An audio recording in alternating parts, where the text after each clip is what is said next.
Hello friends, कैसे हो आप। देखो, आज हम करेंगे unit 5 Indian economy BCom general की इग्नू की बीकॉम जनरल प्रोग्राम की इंडियन इकनॉमी सब्जेक्ट की यूनिट नंबर 5 ब्लॉक नंबर 2, जिसका नाम है सोशल इंफ्रास्ट्रक्चर।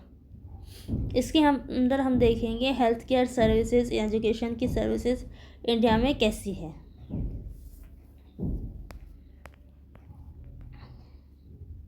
तो हमारी एजुकेशन सेक्टर जो इंडिया का है उसने क्या क्या अचीवमेंट करी है। तो आपने देखा डिफरेंट जो हमारे कमीशंस बने, आयोग बने, तो उससे अवेलेबिलिटी बढ़ी। काम सरकार ने किया कुछ ना कुछ लोगों को पढ़ाने के लिए, साक्षरता दर बढ़ाने के लिए, प्राइमरी एजुकेशन की रीच बढ़ाने के लिए, स्किल्ड एम्प्लॉयज़ लाने के लिए। तो अवेलेबिलिटी, असेसिबिलिटी टू एजुकेशन कह लो, चाहे अवेलेबिलिटी टू एजुकेशन कह लो, बहुत बड़ी। स्कूल्स नए खुले, कॉलेजेस नए खुले, एडमिशन्स ज़्यादा बच्चों का लेने लगे, लैंडस्केप बढ़ा।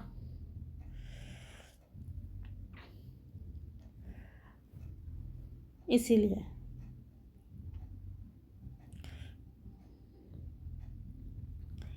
इसके अलावा अब ज़्यादा नंबर ऑफ़ टीचर्स होते हैं, एजुकेशन सेक्टर में ज़्यादा नंबर ऑफ़ स्टूडेंट्स होते हैं और ज़्यादा नंबर की एडमिनिस्ट्रेटिव पब्लिक होती है, जो टाइम टू टाइम आपके लिए, स्टूडेंट्स के लिए नए नए प्रोग्राम्स लॉन्च करती रहती है, उनकी अरेंजमेंट्स करती रहती है, बुक्स प्रोवाइड करते रहते हैं। आप लोगों के सामने लाइब्रेरी सिस्टम होता है, चाहे स्कूल लगा लो चाहे कॉलेजेस लगा लो। उन लाइब्रेरीज़ में कौन सी बुक्स रखनी है, कौन सी मैगज़ीन्स रखनी है, ये सब होता है। और करने वाले कौन होते हैं? Administrative staff.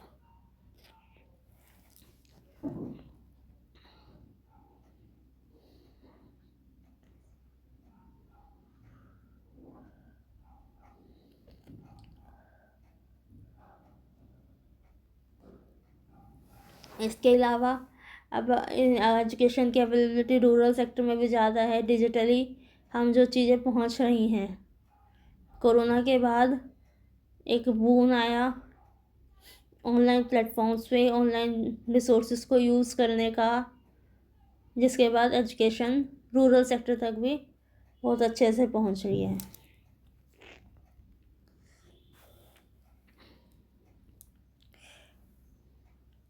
इंडिया के पास चाइना के बाद लार्जेस्ट पूल ऑफ एजुकेटेड और मैन और वुमेन है। सबसे ज़्यादा एजुकेटेड मैन एंड वुमेन में इंडिया का नाम आता है सेकंड रैंक पे। सबसे पहले नंबर पे चाइना का है। सर्व शिक्षा अभियान के तहत 2000 में हमारे पास एक मिशन आया था, या गवर्नमेंट ने एक मिशन लॉन्च किया था, सर्व शिक्षा अभियान, जिसमें हमने कहा था, यशपाल की एक कमेटी थी, यूनिवर्सलाइजेशन ऑफ एलिमेंट्री एजुकेशन का इसमें ये नाम लिया गया था कि हमें हर एक बच्चे को हर एक 6 से 14 साल तक के हर एक बच्चे को एलिमेंट्री एजुकेशन तक प्रोवाइड करनी है और एजुकेशन के दायरे में लेके आना है। ये काम गली मोहल्लों से लेकर शहर के चौराहों से लेकर पूरी दूर दूर तक गया था इंडिया में, जिसके बाद ग्रोस एनरोलमेंट रेशियो में बहुत भारी तेजी आई थी। ग्रोस एनरोलमेंट रेशियो का मतलब है कितने लोगों ने पार्टिसिपेशन लिया, ये इनरोल कराया, एडमिशन लिया स्कूल में बच्चों का। इसके लिए उन्हें बुक्स नहीं लेनी होती थी, यूनिफॉर्म के पैसे मिलते थे, मिड डे मील का प्रोविज़न होता था कि लंच का खाना उन्हें गवर्नमेंट प्रोवाइड करेगी। उन्हें बस स्कूल में आना है, उनकी कोई फीस नहीं होती थी।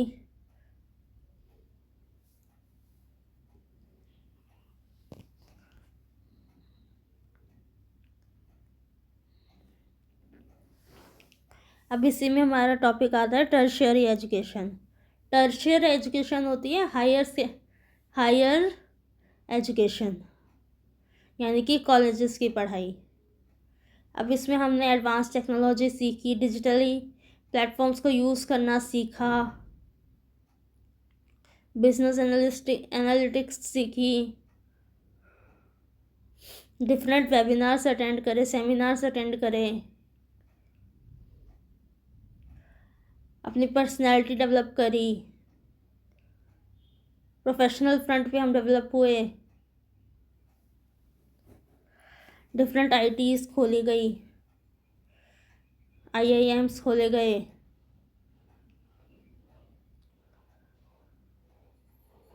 कॉलेजेस में टीचर्स बढ़ाए गए,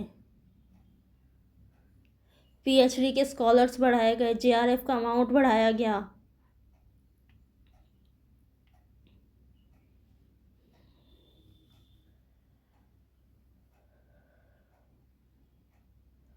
प्रोफेशनल कोर्सेज के लिए कुछ फीस में रियायतें दी गई।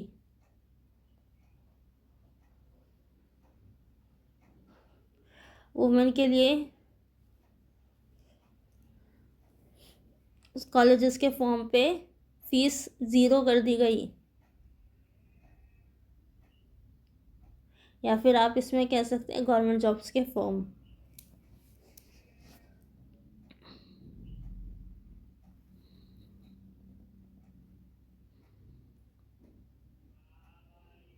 इंडिया का टर्शियरी एजुकेशन सिस्टम भी सेकेंड लार्जेस्ट है वर्ल्ड में, चाइना के बाद।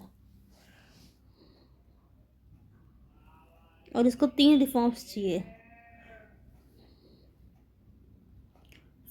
मोर flexibility between the general and technical tracks, यानी कि आप ट्रेनिंग भी दो, आप सिर्फ किसी को थ्योरेटिकल नॉलेज मत दो, उसको ट्रेनिंग भी दो, स्किल्स सिखाओ तो अच्छे से सिखाओ। करिकुलम बेस होना चाहिए स्किल्स सिखाने पे, बिल्ड करने पे।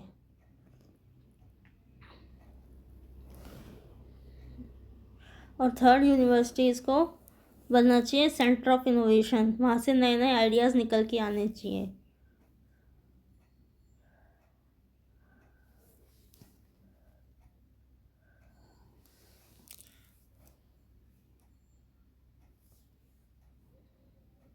प्राइमरी एजुकेशन,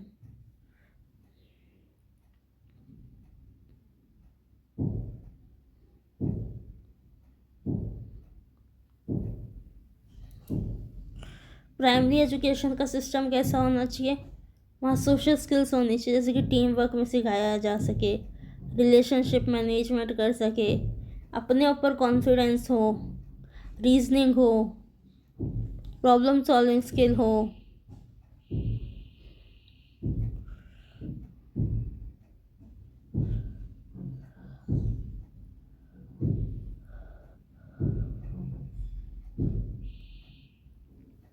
क्योंकि आप जैसा मॉडल, ऐसा रोल मॉडल होगे, ऐसा आज आपके सामने आने वाले बच्चे आपसे सीखेंगे। आप जिन छोटे छोटे बच्चों के पास जा रहे हो, के सामने जा रहे हो प्राइमरी एजुकेशन देने के लिए, वो छोटे छोटे बच्चे 5-6 साल के बच्चे सब कुछ अपने बिहेवियर में डाल लेते हैं उन्हीं 5-6 सालों में।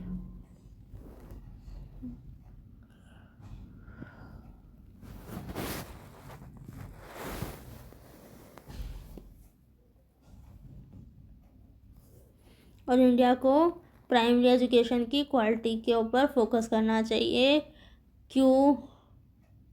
क्वालिटी इंडेक्स देखना चाहिए, QI करना चाहिए, QC चेक करना चाहिए।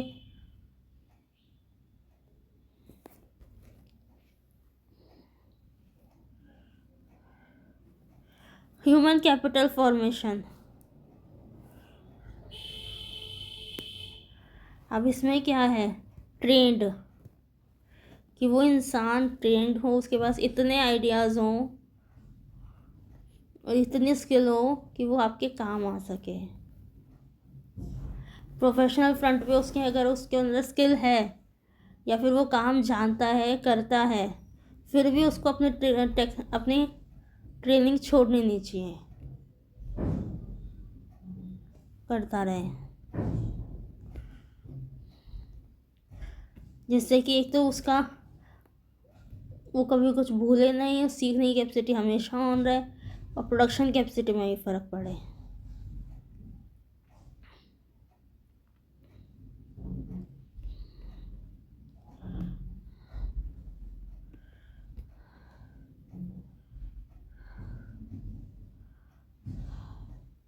इसके अंदर इन्वेस्टमेंट काफ़ी की जानी चाहिए और नए नए इंस्टीट्यूट खोले जाने चाहिए, जैसे कि हमारे कुछ टाइम पहले Delhi tech skills and technical university खुली हैं।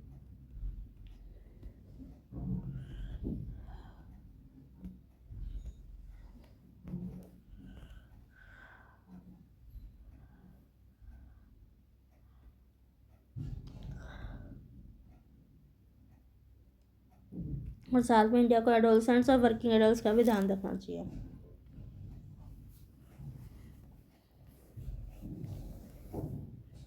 अब हमारी वीकनेस क्या है एजुकेशन सेक्टर की?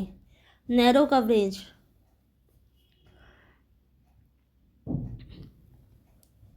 हम आज भी अपनी इंडिया की पूरी पॉपुलेशन के हर बच्चे को यूनिवर्सलाइजेशन ऑफ एलिमेंट्री एजुकेशन को भी अचीव नहीं कर पा रहे हैं अभी, despite its 21st century 26th century.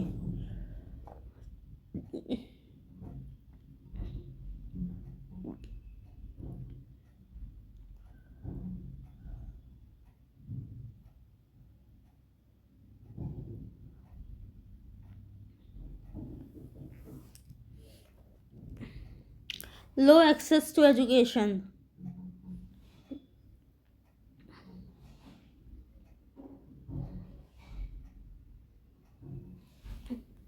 Due to multilingualism, अब कुछ लोग अलग भाषा में बात करते हैं।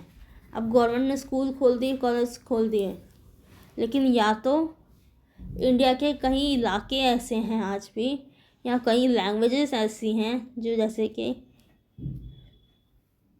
आदिवासी की लैंग्वेज है, जिन्हें इतनी रिस्पेक्ट नहीं मिलती, जिनका रहन सहन अलग है,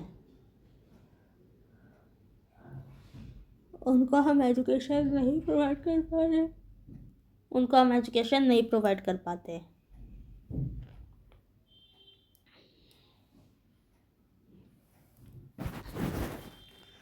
high cost of education. Education के लिए डिफरेंट मेजर्स को लाने के लिए हमें काफ़ी कॉस्ट देनी पड़ती है।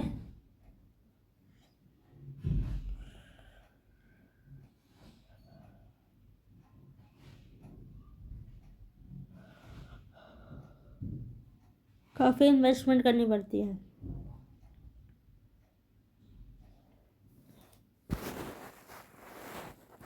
Low quality of education. हमारे टीचर्स यूजीसी के, एआईसीटी के, एनसीटी अभी भी इतने अच्छे टीचर्स नहीं प्रोवाइड कर पा रहा है जो अच्छी एजुकेशन दे पाएँ। कई बारी जो teacher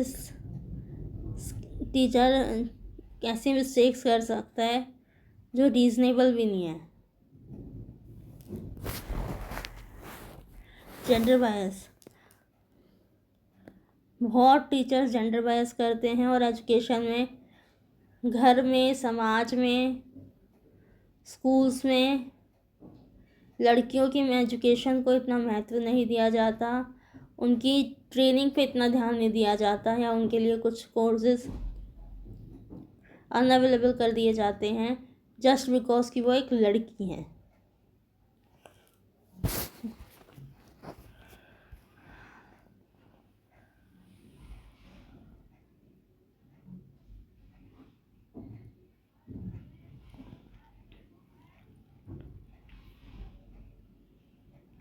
public expenditure on education. Public ने एजुकेशन पे कितना स्पेंड किया है?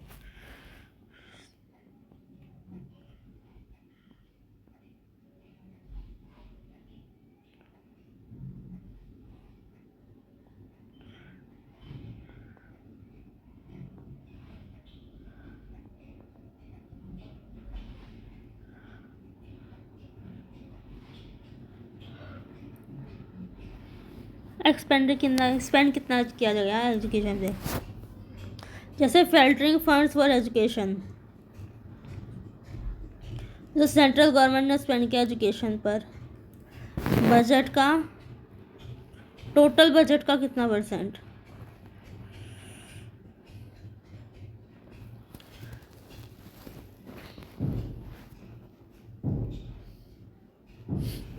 ये जो आपका ग्रीन चार है फ्रिक्वेंसी पॉलीगन, डार्क वाला, वो आपका दिखा रहा है कितना पब्लिक एक्सपेंडिचर टोटल था और उसमें से कितनी जीडीपी थी, ये दिखा रहा है।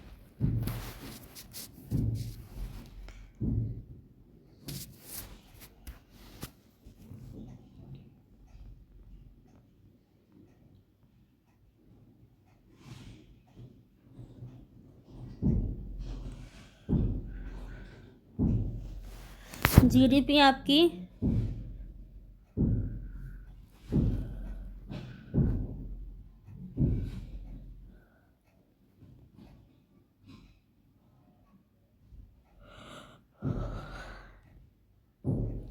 बजट एक्सपेंडिचर कितना था,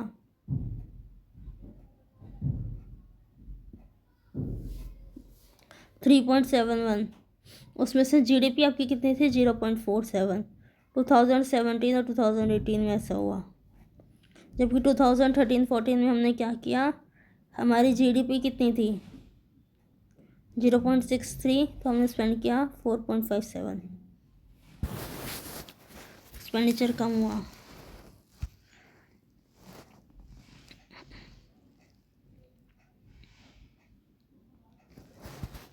आउट ऑफ कितने बच्चों ने एजुकेशन छोड़ दी,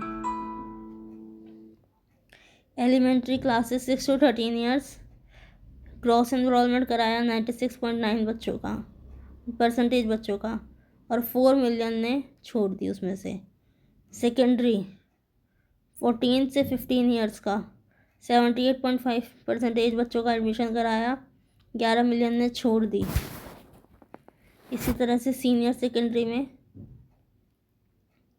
54.2% बच्चों का कराया एडमिशन, 20 मिलियन ने एजुकेशन छोड़ दी। हायर एजुकेशन 18 से 23 ईयर्स के बच्चों का कराया 24.3%, जिसमें से 71 मिलियन बच्चों ने एजुकेशन छोड़ दी।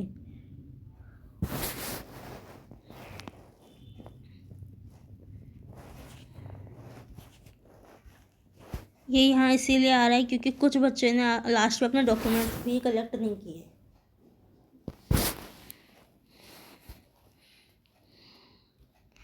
एजुकेशनल रिफॉर्म्स इन इंडिया,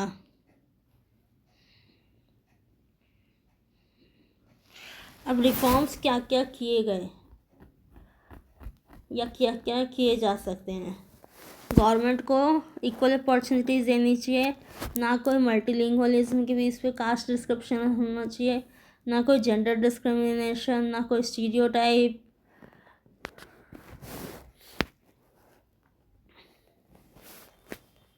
ना कोई भेदभाव,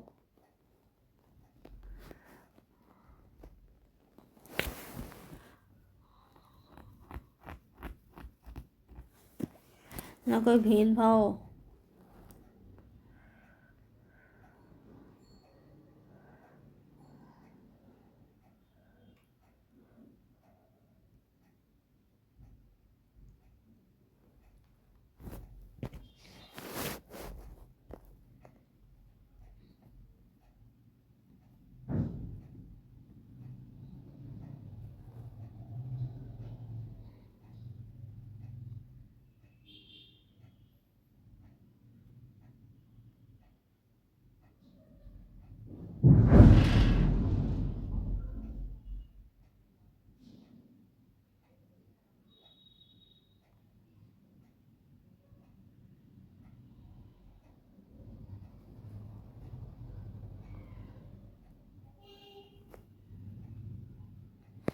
इसके अलावा ज़्यादा लोगों को इसमें इन्वॉल्व करो, इनरोल कराओ, जिसके लिए हमारी गवर्नमेंट ने 2022 में जो नेशनल एजुकेशन पॉलिसी आई के कस्तूरी रंगन जी की। उन्होंने कहा कि अब हमें universalisation of education, elementary education करना है, लेकिन अब हम 6 to 14 ईयर्स के बच्चों की बात नहीं करेंगे, हम 3 to 18 ईयर्स के बच्चों की बात करेंगे।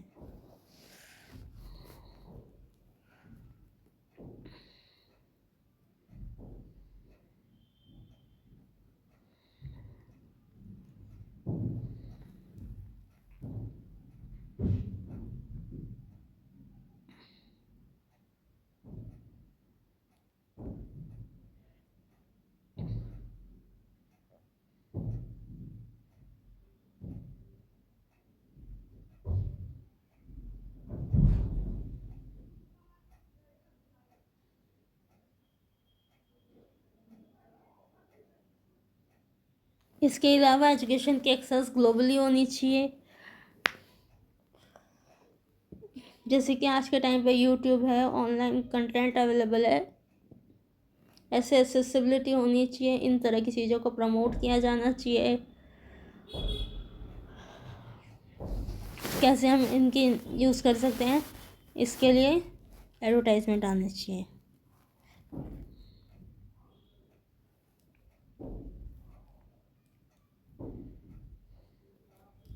और कंट्री को डिजिटली मीडिया का यूज़ करना चाहिए, सिखाना चाहिए। और स्कूल में भी प्रोजेक्टर्स पे, स्कूल्स कॉलेजेस में प्रोजेक्टर्स का यूज़ होना चाहिए।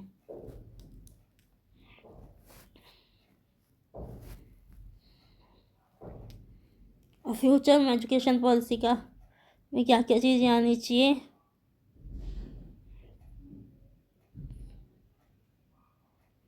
ना तो हमें सिर्फ प्राइमरी एजुकेशन को सिर्फ इनरोलमेंट तक के लिए सीमित नहीं रखना चाहिए, हमें क्वालिटी कंटेंट प्रोवाइड कराना चाहिए जिससे बच्चों का मन लगे, वो अटेंशन दे क्लास में और अच्छे से उनकी ग्रोथ हो।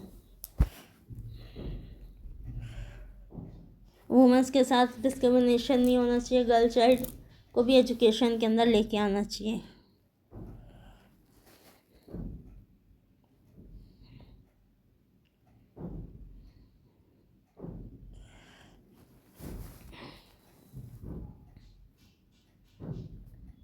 और जिसके लिए जो एजुकेशन सपोर्टिव हो, सूट करे, उसके लिए वही एजुकेशन प्रोवाइड करनी चाहिए। जैसे आप स्ट्रीम चूज़ करी जाती है 11th-12th में, तो आपको बच्चों को उसी हिसाब से टीचर्स का रोल होना चाहिए, क्योंकि टीचर्स ने उन बच्चों को 10 साल देखा है कि उनका कहाँ इंटरेस्ट ज़्यादा है, कहाँ उनकी समझ ज़्यादा है।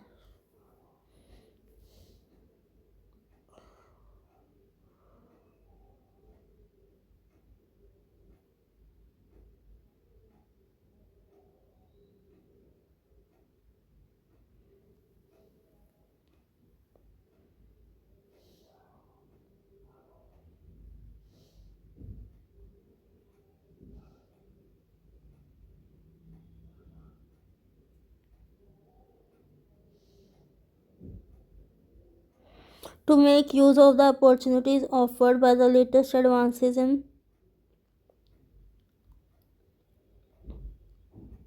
information technology.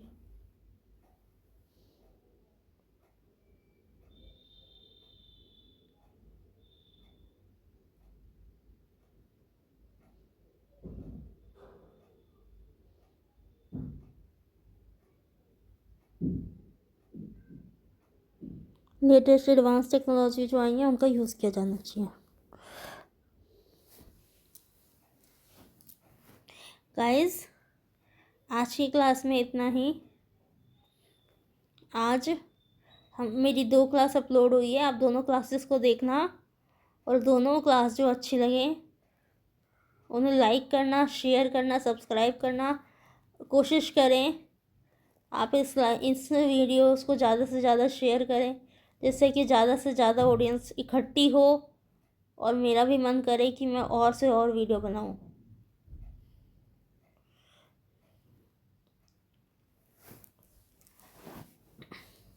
Thank you.